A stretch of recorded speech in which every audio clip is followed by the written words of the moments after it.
This is the Kaizen II by Miyabi. And although it bears the Kaizen name from the original Kaizen, which is Miyabi's first design, this is an incredibly different knife. The Kaizen II at a glance. We have FC61 stainless steel with a deep etched Damascus pattern, a slightly elongated bolster compared to the original Kaizen, with a micarta handle that is black and gray toned, a mosaic pin, red inlay at the stainless steel end cap, which also has the kanji logo.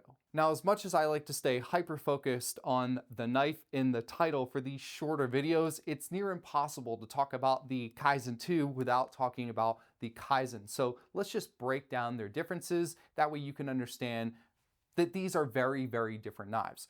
The Kaizen is made from VG10 stainless steel, which is an amazing stainless steel. The Kaizen II is made from a proprietary blended steel that was created for Miyabi, which is FC61. Now, when you read about VG10, you will see it has a Rockwell hardness of 60 to 61. For the Miyabi knives, it is 61. Well, the Kaizen II is also coming in at a 61 Rockwell hardness. The Damascus pattern on each of these is also very different. The original Kaizen is basically polished all throughout, and the Kaizen II has this deep, matte, dark Damascus pattern, which is also quite a bit wider, closer to the spine of the blade.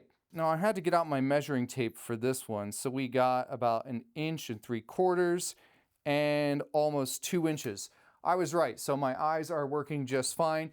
The heel of the Kaizen II is about 1/4 inch wider than the original Kaizen, and you can also see that with that wider heel comes with a slightly wider belly, which would in turn make the Kaizen II even better. Not that the original Kaizen isn't good at the rock chop or mincing, but this type of belly to a blade helps with that flow when you're in that rock chop position.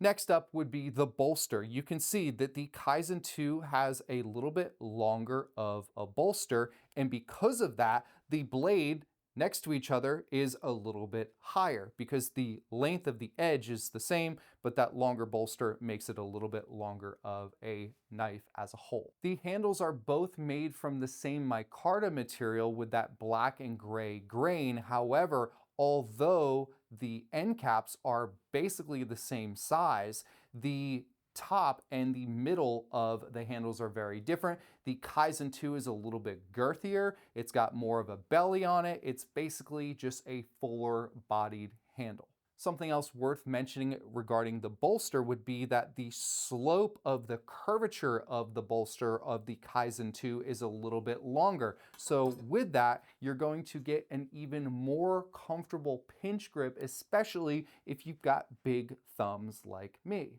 And because of the longer bolster and the bigger handle of the Kaizen II, you can see it is definitely much more handle heavy, but it is not a handle heavy knife, if that makes sense. It just means that the balance is going to lean a little bit more towards the handle on the Kaizen II. Something to keep in mind is that the balance of a knife is completely up to personal preference and what you're going to use the knife for. A knife with a perfect balance at the bolster doesn't mean that it's a better knife or a perfect knife. It just means that that is how it was designed, and it's all going to be up to you of whether you prefer that or not. Something that's important to note about any knife that has a little bit more of a matte type of finish, it's basically a little grippier compared to one that is primarily polished or completely polished throughout. So if you have exquisite knife skills where you are blazing through an onion in no time and you love that tap chop super quickly, then something to bear in mind is that these matte type of blades tend to grip onto product a little bit more. So for a blade like this, tap chopping real fast, you can do it, but you'll feel ever so slightly bit of resistance. Did that make sense? Yeah, you'll feel a little bit of resistance when you are pulling back from the product. However, if you are using this to slice normally, if you're doing the push chop, if you're doing the rock chop, and basically anything else that's not super fast, this will suit you just fine. And I bring this up because it's not a bad thing about the knife at all. It just, again, has to do with personal preference. So there you have it, folks. That is the Kaizen II by Miyabi. This is a stellar blade. You will love the FC61 stainless steel. And I'm telling you, this Damascus etching that's deep and dark is just, it's sexy. I love it. This is just a good looking showstopper of a knife. I'm Chef Brandon with Cutlery More. Thanks for tuning in.